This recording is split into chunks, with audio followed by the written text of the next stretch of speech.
Olá, tudo bem? Eu estou começando aqui a primeira aula que eu estou gravando, então eu ainda estou um pouco perdida. Peço desculpas para vocês, mas nós vamos começar a falar sobre as necessidades básicas dos cães, tá? Essa vai ser a primeira aula de várias que eu vou gravar por aqui, então eu espero que vocês gostem, tá? Eu fiz esses slides aí com muito carinho e vai ser uma série de aulas que eu vou trazer bastante conhecimento, bastante didática para vocês terem o que acessar, o que ler, o que revisitar, o que anotar, para tornar esse treino um pouco mais palpável e dar um pouco mais de conteúdo, tá? Para vocês. Então, vamos lá. Eu acho que não tem como a gente falar sobre treinamento de cães, sobre relacionamento com cães, sem a gente falar do assunto principal e mais importante, né? O começo do começo, que é as necessidades básicas dos cães. As pessoas, elas confundem muito, né, o que são as necessidades básicas. Então, eu peguei aí desde o começo, desde lá de trás, e trouxe até agora o que é para a gente poder abordar aí a história toda e vocês poderem entender um pouquinho a respeito, tá bom? Então, em 1979, pelo Farm Animal Welfare Council, foi criada as 5 liberdades animal. Então, isso abrangia todos os animais, que era estar livre de fome e sede, livre de desconforto, livre de dor, doença ou injúria, liberdade para expressar os comportamentos naturais da espécie e estar livre de medo e estresse. Isso sempre foi pautado para qualquer tipo de animal, tá? Desde animais silvestres, animais domésticos, para qualquer um. E depois de algum tempo, essa moça chamada Linda Michaels, que ela é mestre em psicologia e criadora da pirâmide da hierarquia das necessidades dos cães, muito conhecida como HNC, que é um modelo único de bem-estar e modificação de comportamento que descreve padrões de cuidados e melhores práticas positivas. Ela é uma das maiores estudiosas aí de comunicação e treino positivo com cães. Ela criou a HNC, que ela fala um pouco mais profundamente sobre quais são as reais necessidades dos cães. Então, diante de muito estudo, né, de muito aprofundamento dentro dessas liberdades, das 5 liberdades, ela estudou mais a respeito e ela criou uma pirâmide muito maior sobre as reais necessidades dos cães. Que aí ela dividiu em alguns assuntos e dentro desses assuntos ela setorizou muito mais do que a outra que era mais simples, né? Então, na necessidade biológica, ela colocou nutrição apropriada, água fresca, exercício suficiente, ar, descanso, abrigo interno, segurança, temperatura adequada, banho prazeroso, veterinário respeitoso. Então, aqui ela juntou tudo o que fosse necessário para o animal viver, né? Digamos assim. Nas necessidades emocionais, ela colocou segurança, amor, confiança, continuidade e liderança benevolente. Nas necessidades sociais, ela colocou vínculo afetivo com pessoas e cães e diversão. Treino, sem força, sem maus tratos, gestão e aprendizagem, e cognitivas, escolha, inovação e resolução de problemas. Mas antes da gente entrar nessa dimensão que é as necessidades dos cães, tem algumas frases que eu quero colocar aqui para vocês, para a gente poder refletir, porque eu falo muito sobre. Eu trago muito essas histórias de reflexão, né, para a gente conversar aí um pouquinho a respeito do que é realmente ter um cachorro, do que é treinar um cachorro. Todo mundo que treina comigo, todo mundo que tem aula comigo sabe que eu tenho um pouco de aversão aí a essa palavra obediência, e eu acho que ela é bem ultrapassada, porque, na verdade, os cães, eles não devem nada pra gente, né? Então, essa coisa meio de que, o meu cachorro, ele tem que me obedecer, porque eu tenho que consertar esse comportamento. Eu acho que quando a gente pensa dessa maneira, a gente para de enxergar um pouco o indivíduo do cachorro e a gente passa a colocar as nossas necessidades como seres humanos em primeiro lugar, ao invés de priorizar aquele indivíduo com o qual a gente quer se relacionar, né? Então, eu trouxe algumas frases para a gente refletir um pouquinho, que eu gostaria de ler para vocês, de pessoas importantes na área do comportamento animal. A primeira é da Linda, que é: nunca há justificativa para o uso de dor, medo, dispositivos ou métodos de treino de dominância com os nossos cães, né?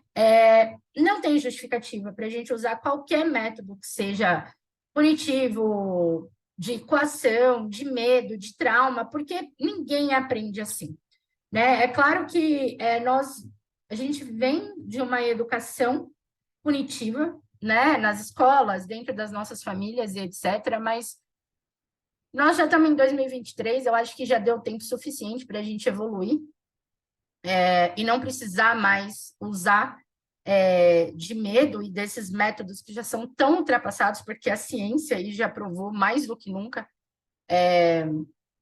que a gente não precisa disso para poder educar um cachorro. Então, assim, mestres, doutores e pós-doutores afirmam isso o tempo todo, e a gente não pode deixar o ego prevalecer, né, nessa questão de educação. Então, não existe nenhuma justificativa para a gente usar qualquer método que seja punitivo para educar um animal. E o Dr. Mark Beckhoff, que é um PhD em comportamento animal, ele diz: os cães como nós precisam sentir segurança, paz e amor. Eles dependem de nós para preencher essa necessidade e somos obrigados a fazê-lo. Não existe a possibilidade de um cachorro confiar em você ou ter uma relação com você e uma comunicação se ele não sentir segurança em você.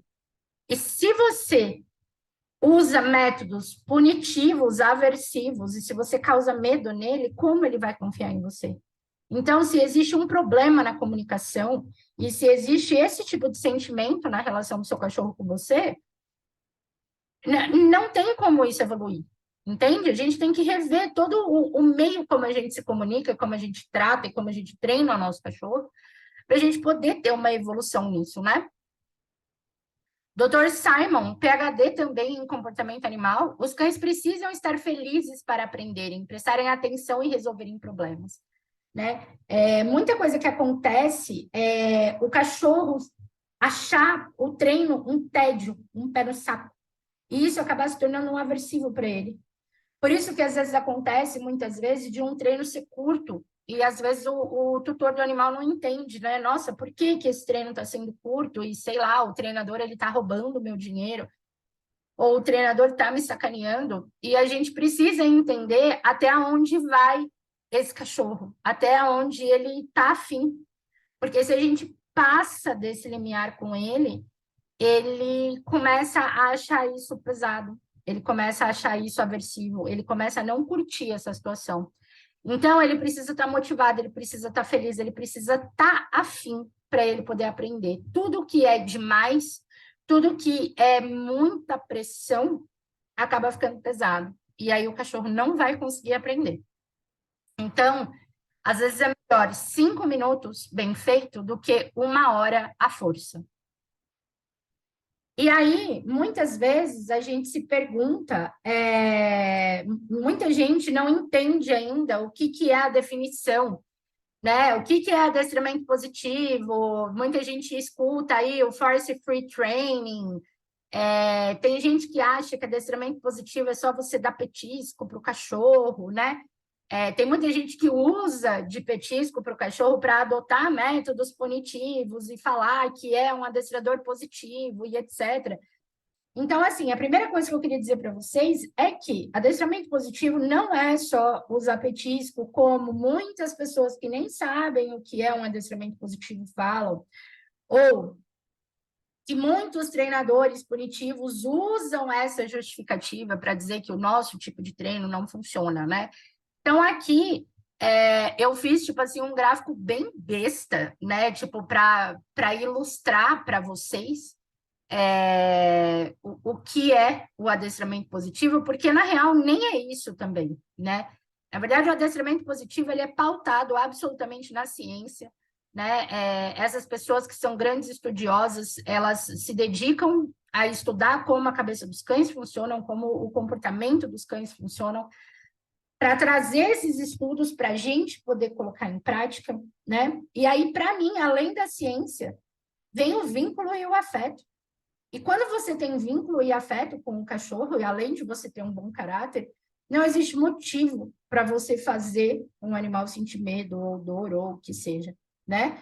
Então, o adestramento positivo, ele é um método de treinar cães que envolve várias técnicas, sendo todas elas, livres de dor, de medo, insegurança, força, traumas, aversivos ou más experiências.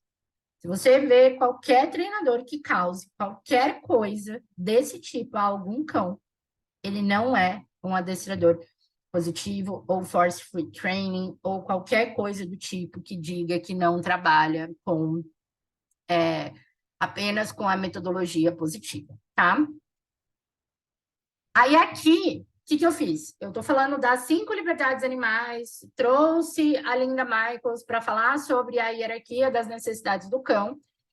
E aí agora vou falar sobre o meu trabalho, né? Sobre o que a gente vai fazer, como que vai ser as necessidades dos cachorros de vocês aqui dentro do nosso treino, né? Então, assim, eu vou resumir mais um pouquinho o trabalho da Linda Michaels, porque senão ele vai ficar muito denso dentro de tudo que a gente precisa proporcionar para o cachorro. Eu entendo que ninguém é perfeito, né? E que essa jornada de ter um cachorro, de proporcionar uma vida melhor para o nosso cachorro e de melhorar algumas questões comportamentais e de estabelecer vínculos e etc., eu entendo que não é do dia para a noite e que a gente tem uma vida corrida e diversas atividades para fazer e a gente não pode simplesmente parar a nossa vida, né, para servir absolutamente tudo. Então, eu sou a favor do antes feito do que perfeito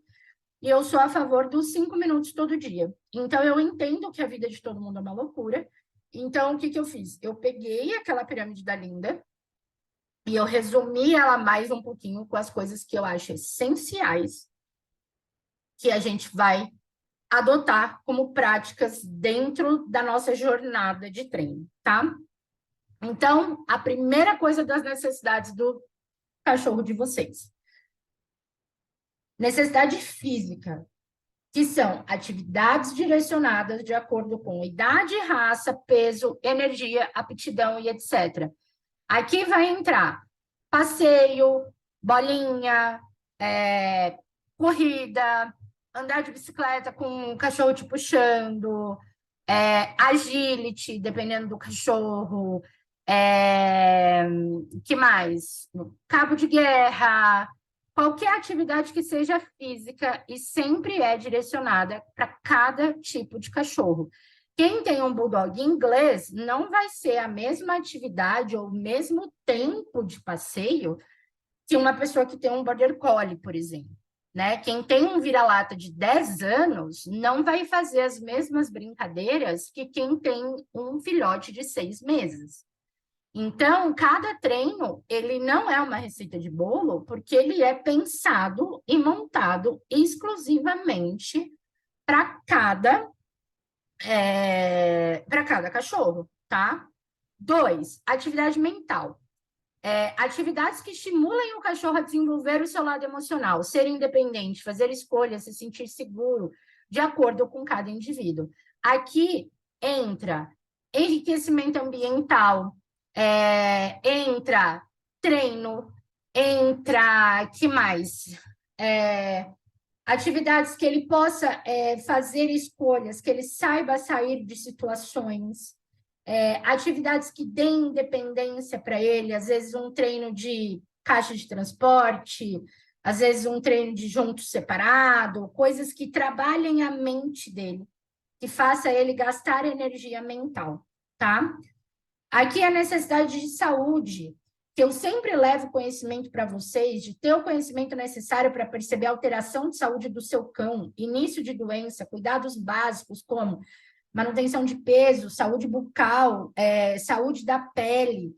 Então, saber quando o seu cachorro não está muito bem, o que é, quais são os sintomas de alguma doença, quando que é que seu cachorro está com febre, quando que ele está pálido, quando que ele está bebendo água demais. Isso é muito importante, a gente conhecer um pouquinho da saúde do nosso próprio cachorro, principalmente para não deixar piorar demais a ponto de ser algo muito grave e às vezes não ter como salvar. E também para poder oferecer o melhor conforto para ele, né? Para saber o mínimo sinal de mudança, poder perceber e levar ele no veterinário. E principalmente outra coisa, um dos maiores causadores de problemas comportamentais em cães é dor.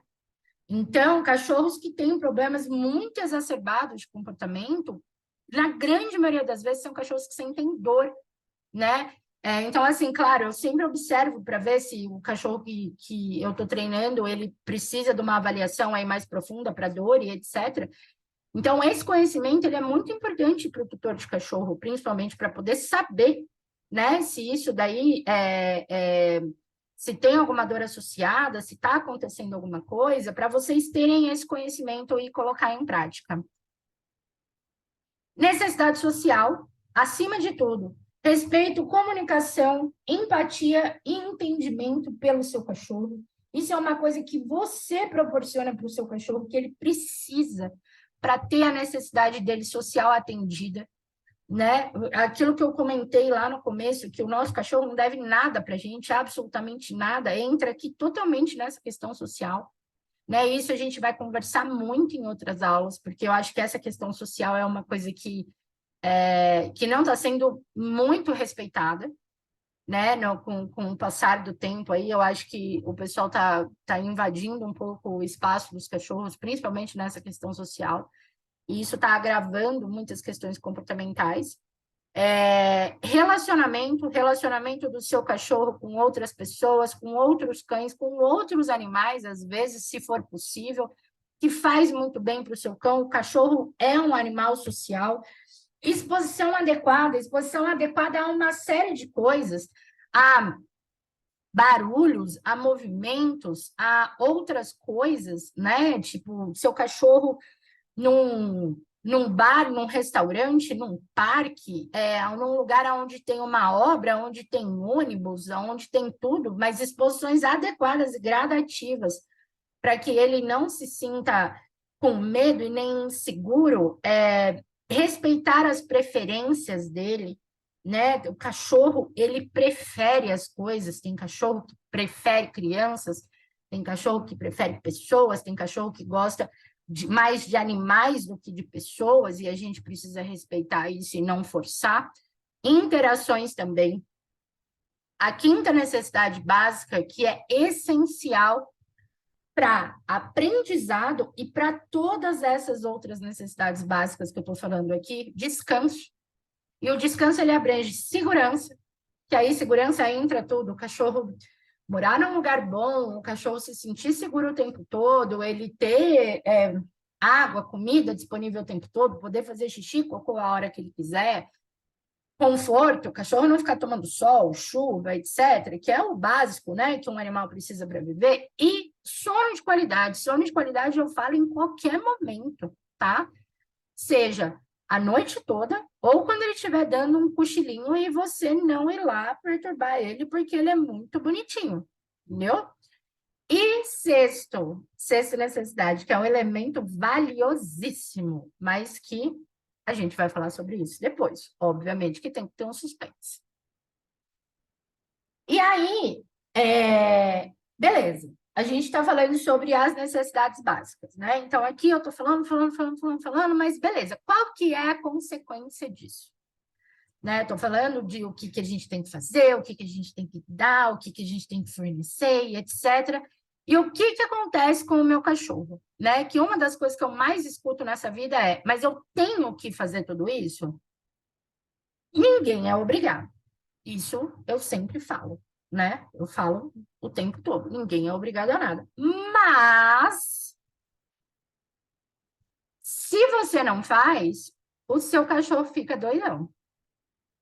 E aí, quando você não supre as necessidades básicas do seu cachorro, que são aquelas que eu falei ali nos slides anteriores, ele tem tendência maior a apresentar problemas de comportamento.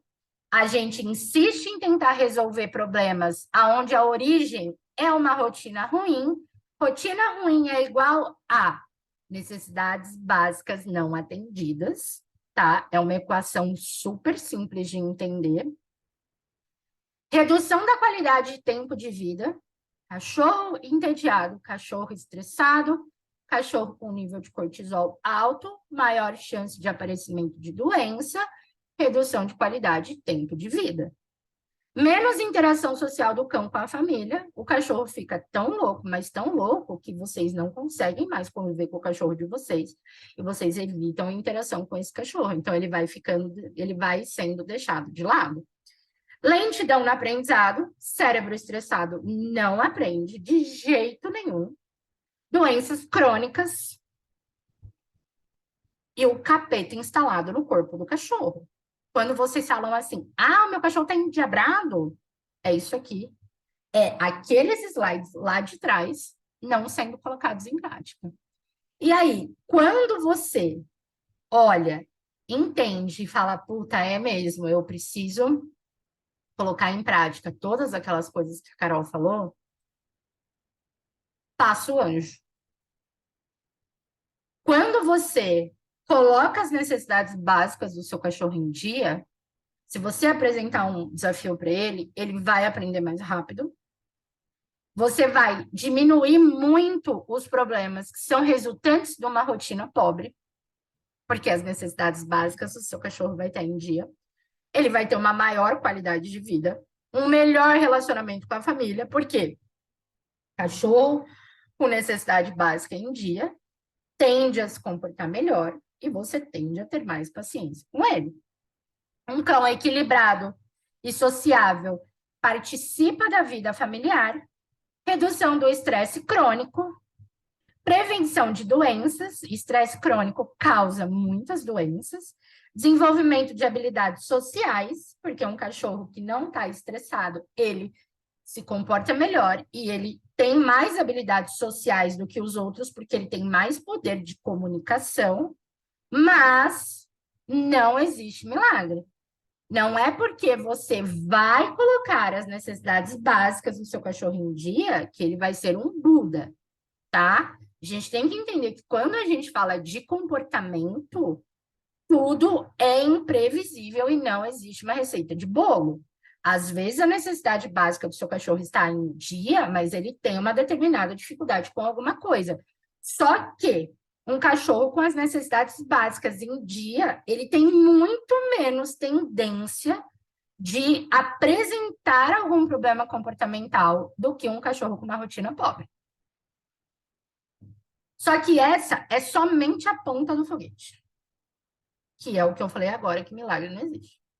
As necessidades básicas de um cachorro é o primeiro passo para que você tenha um animal mais feliz e com o emocional em dia para poder construir uma relação equilibrada e assim poder ajudá-lo a lidar com as suas questões emocionais. O seu cachorro sabe que é um cachorro?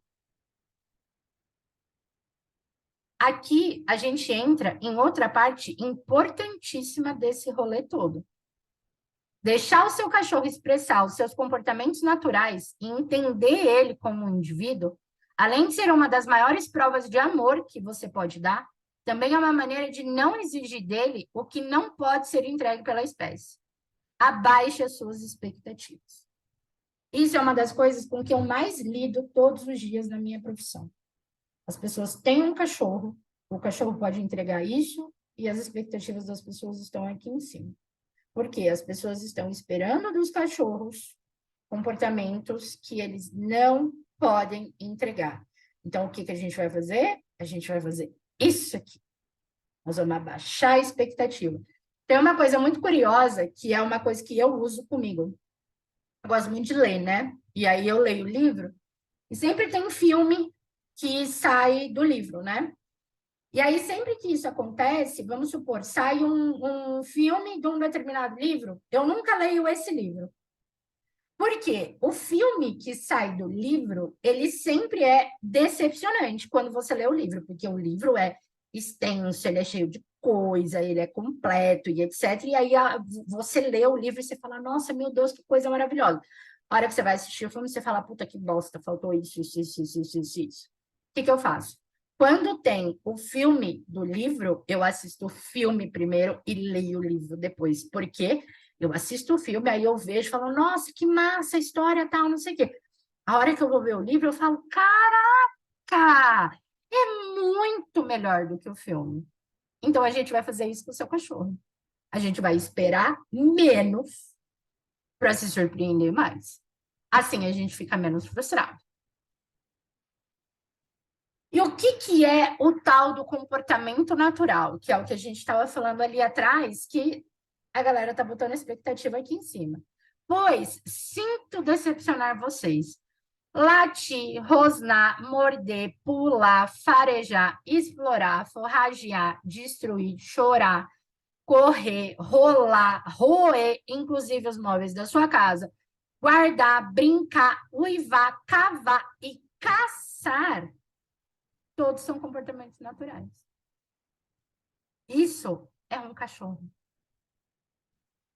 Não é o cachorro do Instagram que vocês assistem todos os dias e vocês ficam imaginando, eu quero aquele cachorro perfeito que me acompanha para tomar um café nas ruas de Paris. É exatamente isso aqui que vocês estão lendo agora, que é um cachorro.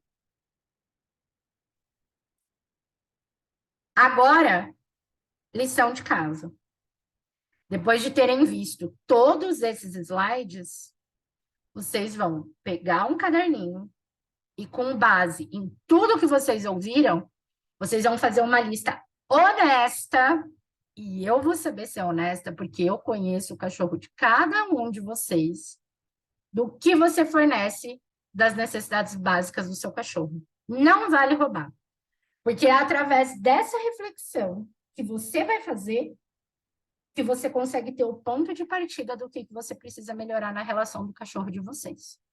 Beleza? A gente chega lá, você consegue.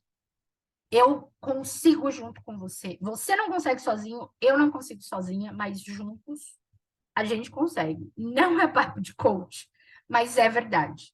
Eu apoio você, você me apoia e juntos a gente leva seu cachorro para aquilo que ele precisa. Espero que vocês tenham gostado da aula. Eu fiz com muito carinho, é a minha primeira, então me perdoa aí na experiência. Eu prometo que eu vou melhorar para as próximas. Espero que vocês tenham gostado do visual, que vocês tenham gostado do conteúdo, que eu tenha conseguido explicar bem. Se tiverem alguma sugestão, algum comentário, pode me mandar via WhatsApp. Eu vou gostar bastante de saber o feedback de vocês, tá bom? Beijo, tchau!